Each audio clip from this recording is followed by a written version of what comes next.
Praise the lord అండి. Welcome to యెహోవా షాబాత్. ఈ రోజు నేను ఈ వీడియోలో మీ అందరితో పంచుకోవాలనుకుంటున్నటువంటి టాపిక్ ఏంటంటే అనేకమైనటువంటి క్రైస్తవ వ్యతిరేక ముక్కలు తరచుగా చేసేటువంటి స్టేట్మెంట్ అండ్ అడిగేటువంటి ప్రశ్న. ఈ క్రిస్టియానిటీ అనేది బ్రిటిష్ వాడు మన భారతదేశానికి తీసుకొచ్చిన మతం అని. అలాగే వారు అడిగేటువంటి ప్రశ్న ఏంటంటే ఈ భారతదేశానికి ఆ క్రైస్తవ మతానికి సంబంధం ఏమైనా ఉందా? వాళ్ళ దృష్టిలో ఏంటంటే ఈ క్రైస్తవ్యం అనేది కేవలం బ్రిటిష్ వాళ్ళు వచ్చిన తర్వాత మన భారతదేశానికి వచ్చింది అనుకుంటారు. కానీ చరిత్ర మీద ఏ మాత్రం అవగాహన ఉన్న వాళ్ళైనా సరే క్రైస్తవ్యం అనేది బ్రిటిష్ వాళ్ళు తీసుకొచ్చింది కాదని, క్రీస్తు శకం 52వ సంవత్సరంలో యేసుక్రీస్తు శిష్యుడైనటువంటి తోమ గారు మన భారతదేశంలో ఉన్నటువంటి కేరళ ప్రాంతానికి వచ్చి స్వార్థ చేశారని, మన భారతదేశంలో మొట్టమొదటిగా క్రైస్తవులుగా మారింది కేరళలో ఉన్నటువంటి బ్రాహ్మణులే అన్న విషయం వారికి తెలుస్తుంది. అలాగే 1500వ సంవత్సరంలో పోర్చుగీస్ కొలోనియల్ రూల్ మన భారతదేశంలో ఉన్నప్పుడు జోసెఫ్ అనేటువంటి మిషనరీస్ మన భారతదేశానికి వచ్చారని చరిత్ర మనకు చెప్తుంది. ఆ తర్వాత మన భారతదేశానికి వచ్చినటువంటి British east India company start చేసినప్పుడు ప్రొటెస్టెంట్ మిషనరీస్ కూడా మన భారతదేశానికి వచ్చాయి. వీటన్నిటి కనుక మనం చూస్తే ఈ బ్రిటిషర్స్ మన ఇండియాకి రాకముందే క్రిస్టియన్ మిషనరీస్ అనేది, క్రీస్తు సువార్త అనేది మన భారతదేశంలో ఉనికిలో ఉన్నాయి. భారతదేశంలో క్రైస్తవ్యాన్ని మొదలుపెట్టింది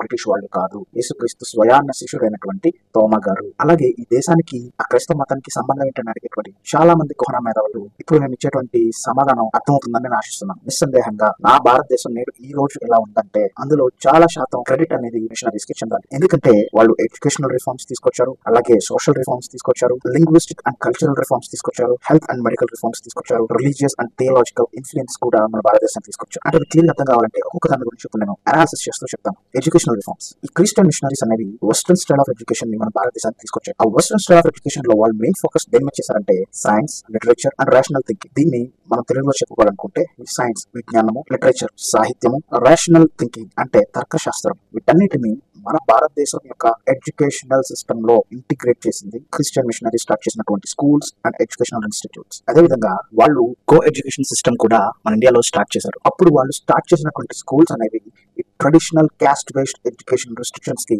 చాలా ఛాలెంజింగ్ గా ఉండేవి. అందులో కొంతమంది reverend Alexander Duff, William Carey, Robert Caldwell వీళ్ళందరూ మన భారతదేశంలో ఎడ్యుకేషన్ పరంగా ఎన్నో మార్పులు తీసుకొచ్చారు. అలెగ్జాండర్ డఫ్ ఇతను ఒక స్కాటిష్ మిషనరీ. కోల్కతాలో ఉన్నటువంటి జనరల్ అసెంబ్లీస్ ఇన్స్టిట్యూషన్ ని స్టార్ట్ చేసింది ఈయన. ఇప్పుడు మనం దాన్ని స్కాటిష్ చర్చ్ కాలేజ్ అంటున్నాం. 1830 ఆయన కాలేజ్ ని స్థాపించారు. అలాగే ఆయన అప్పట్లో ఇంగ్లీష్ మీడియం ఎడ్యుకేషన్ ని కూడా స్టార్ట్ చేయాలని ఎంతగానో పోరాటం చేసినటువంటి వ్యక్తి. అలా చేయడం ద్వారా ఈ modern science and liberal arts కూడా సామాన్యుడికి అందుబాటులోకి వస్తుందన్న ఆలోచన ఆయనది. ఇంకా విలియం కేరీ గారి గురించి వస్తే ఇప్పుడు మన కళ్ళ ముందు ఉన్నటువంటి సెరంపూర్ కాలేజ్ కోల్కతాలో అది ఆయన కట్టించింది. 1818 సంవత్సరంలో ఆయన సెరంపూర్ కాలేజ్ ని కట్టి అన్ని కులాల వారికి ఓపెన్ గా అడ్మిషన్స్ ఇవ్వడం అనేది స్టార్ట్ చేశారు. అందుకే ఆయన్ని ఫాదర్ ఆఫ్ మోడర్న్ మిషన్స్ అని కూడా అంటుంటారు. ఆయన ఇప్పుడు ఏం నమ్మేవారంటే కేవలం విద్య మాత్రమే ఇండియన్ సొసైటీలో ఉన్న ప్రజలను పైకి తీసుకొస్తుంది అని నమ్మటం మాత్రమే కాదు, ఆయన దానికి ఎంతగానో కృషి చేశారు కూడా. ఇంకొకరు రాబర్ట్ కార్డ్వెల్. ఈయన చేశాడంటే సౌత్ ఇండియాలో ఉన్నటువంటి మార్జినలైజ్డ్ కమ్యూనిటీస్ అంటే లోవర్ కాస్ట్ అనుకోవచ్చు మనం, అలాంటి వారికి ఎడ్యుకేషన్ ఇవ్వడానికి చాలా కృషి చేశారు. అలాగే ఆయన ద్రవిడియన్ లింగ్విస్టిక్స్ మీద వర్క్ చేసి ఈ సౌత్ ఇండియన్ ఐడెంటిటీని రీషేప్ చేయడానికి ఎంతగానో సహాయం చేశారు. ఈ యొక్క ఎడ్యుకేషన్ రిఫార్మ్స్ లో చేసింది ఏంటంటే మరి ముఖ్యంగా స్త్రీకి విద్యార్హత కల్పించడం. స్త్రీకి మొట్టమొదటిగా ఈ భారతదేశంలో విద్య చెప్పింది కేవలం క్రైస్తవ మిషనరీలు మాత్రమే. అందులో మేరీ కార్పెంటర్ అనేటువంటి ఆమె ఎంతగానో ఈ యొక్క స్త్రీ విద్యా వ్యవస్థ గురించి కృషి చేశారు. అలాగే ఆనెట్ అక్రాయిడ్ అనేటువంటి స్త్రీమూర్తి కూడా ఈశ్వర్ చంద్ర విద్యాసాగర్ అనేటువంటి ఒక సోషల్ రిఫార్మర్ తో కలిసి ఫీమేల్ ఎడ్యుకేషన్ ని బెంగాల్ ప్రాంతంలో ప్రమోట్ చేస్తూ వచ్చారు. ఇంకా సోషల్ రిఫార్మ్స్ గురించి వస్తే మనలో చాలా మందికి తెలిసిందే abolishment of Sati and child marriages. ఈ సంఘ సంస్కర్తలుగా పిలుచుకునేటువంటి రాజా రామ్మోహన్ రాయ్ లాంటి వాళ్ళతో మన క్రైస్తవ మిషనరీలు కూడా నిలబడి ఈ యొక్క సతిని అబాలిష్ చేయడం అనేది జరిగింది. విలియం కేరీ కూడా ఈ సతిని స్ట్రాంగ్ గా అపోజ్ చేస్తూ బ్రిటిష్ గవర్నమెంట్ కి అనేక మార్లు తన రిక్వెస్ట్ అనేది పంపించడం జరిగింది. అదేవిధంగా 1829లో ఈ సతీ అబాలిష్మెంట్ యాక్ట్ అనేది బ్రిటిష్ గవర్నమెంట్ తీసుకొచ్చింది. అలాగే మనం చూసుకున్నటువంటి అలెగ్జాండర్ డఫ్ గారు కూడా చైల్డ్ మ్యారేజెస్ ని బలంగా అపోజ్ చేస్తూ అలాగే లీగల్ రిఫార్మ్స్ ని కూడా దానికి వ్యతిరేకంగా ఎన్నో తీసుకుని వచ్చారు. ఈ మాత్రమే కాకుండా upliftment of lower caste and Dalits, ఈ భారతదేశపు కుల వ్యవస్థలో అట్టడుగున ఉన్నటువంటి లోవర్ కాస్ట్ పీపుల్ ని కూడా వారు పైకి తీసుకురావాలి అనేటువంటి ఉద్దేశంతో ఎన్నో కార్యక్రమాలను చేస్తూ వచ్చారు. జాన్ ఆండర్సన్ అనేటువంటి వ్యక్తి తమిళనాడులో లోవర్ కాస్ట్ వాళ్ళ గురించి ఎంతగానో పోరాడాడు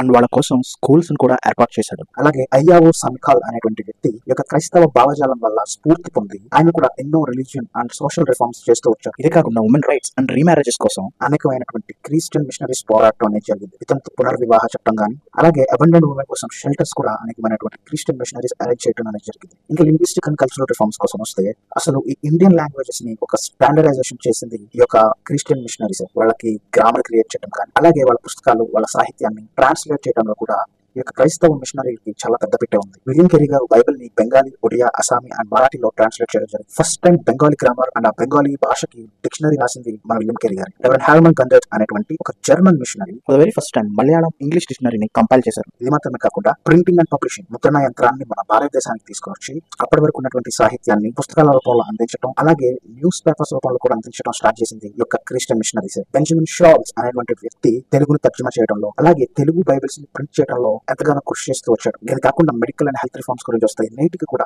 అనేకమైనటువంటి క్రిస్టియన్ మిషనరీకి సంబంధించినటువంటి హాస్పిటల్స్, మెడికల్ క్యాంప్స్ మనం చూస్తూనే ఉంటాం. ఈ క్రిస్టియన్ మిషనరీస్ వెస్టర్న్ మెడిసిన్స్ ని మన భారతదేశంలో ఇంట్రడ్యూస్ చేశారు. అనేకమైనటువంటి హాస్పిటల్స్ కట్టించి అనేకమైనటువంటి పబ్లిక్ హెల్త్ ప్రోగ్రామ్స్ ని కూడా వారు ప్రోత్సహిస్తూ వచ్చారు. డాక్టర్ ఇడా స్టూడర్ అనేటువంటి ఒక డాక్టర్ 1900 సంవత్సరంలో క్రిస్టియన్ మెడికల్ కాలేజ్ వెల్లూరులో స్థాపించడం జరిగింది. తర్వాత అది మన భారతదేశంలోనే ఎంతో ప్రాముఖ్యమైనటువంటి మెడికల్ ఇన్స్టిట్యూషన్ గా కూడా రూపాంతరం చెందింది. అలాగే డాక్టర్ జాన్ ఆండర్సన్ గ్రహాం అనేటువంటి వ్యక్తి కాలికాంగ్ ఇన్స్టిట్యూట్ ఫర్ లెపర్స్ అనేది స్టార్ట్ చేశారు. ఆయన అది స్టార్ట్ చేయడమే కాదు, కుష్టి వ్యాధి వచ్చిన వాళ్ళకి కేరింగ్ ఆయన తీసుకుని చదువు చెప్పడం కూడా ఆయన స్టార్ట్ చేశారు. క్రైస్తవ మిషనరీలు హైజీన్ అంటే పారిశుద్ధ్యాన్ని ఎంతగానో ప్రమోట్ చేస్తూ, శానిటేషన్ అండ్ వ్యాక్సినేషన్ క్యాంపెయిన్స్ ని ఎంతగానో రన్ చేస్తూ ఈ కలరా అండ్ స్మాల్ పాక్స్ అనేటువంటి డిసీజెస్ ని అరికట్టడంలో వారు మన భారతదేశానికి ఎంతగానో సహాయం చేస్తూనే వచ్చారు. ఈ యొక్క క్రైస్తవ మిషనరీలు కేవలం బైబిల్ ని మాత్రమే ఇండియన్ లాంగ్వేజెస్ లోకి తర్జుమా చేయడం కాకుండా మన ఇండియాలో ఉన్నటువంటి క్లాస్ టెక్స్ట్ అంటే మన ఇతిహాసాలుగా ఏవైతే చెప్పుకుంటూ ఉంటారో, మైథాలజీస్ గా ఏవైతే చెప్పుకుంటూ ఉంటారో వాటిని ఇంగ్లీష్ లోకి ట్రాన్స్లేట్ చేసి ఈ యొక్క ఇండియన్ ఫిలాసఫీని మొత్తం వెస్ట్రన్ వరల్డ్ అన్నిటికీ యాక్సెసిబుల్ గా మార్చింది ఈ క్రైస్తవ మిషనరీలే. అలాగే మిషనరీస్ ఎన్నో థియలాజికల్ డిబేట్స్ ఇండియన్ స్కాలర్స్ తో చేయడం జరిగింది. ఆ యొక్క డిబేట్స్ వల్ల ఈ క్రిస్టియన్ అండ్ హిందూస్ మీద మ్యూచువల్ ఇన్ఫ్లుయెన్స్ జరగడం, హిందూ రిఫార్మ్ మూవ్మెంట్స్ లైక్ బ్రహ్మ సమాజ్ లాంటివి స్టార్ట్ అవడం కూడా జరిగింది. రెవరెండ్ కేఎం బెనర్జీ అనేటువంటి ఆయన స్వతహాగా క్రైస్తవానికి మారినప్పటికీ he became prominent social reformer and theology. ఈ రకంగా చూసుకున్నట్లయితే ఇప్పుడు మనం అనుభవిస్తున్నటువంటి ప్రతి దాని వెనకాల అప్పట్లో క్రిస్టియన్ మిషనరీస్ హస్తం అనేది ఎంతగానో అది భారతదేశం అనేది మర్చిపోకూడదు. మా దేశానికి వచ్చినటువంటి క్రైస్తవ మిషనరీలు వారి పోరాటాల ద్వారా, వారు తీసుకొచ్చినటువంటి రిఫార్మ్స్ ద్వారా కట్టబడింది నా భారతదేశం. అప్పట్లో మన భారతదేశంలో జరిగినటువంటి ఎన్నో అనాగరిక దురాచారాలకు ఫుల్ స్టాప్ పెట్టింది నా క్రైస్తవ మిషనరీలు. కాబట్టి అబ్సల్యూట్లీ ఐ కెన్ సే నా దేశానికి, నా క్రైస్తవ మతానికి ఎంతగానో సంబంధం ఉంది. ఎందుకంటే నా దేశాన్ని కట్టింది నా క్రైస్తవ మిషనరీస్. కాబట్టి ఇప్పటికే వీడియో లెంత్ చాలా అయిపోయింది కాబట్టి ఇక్కడతో సెలవు తీసుకుంటూ సైనింగ్ ఆఫ్ యాహవే షాబత్.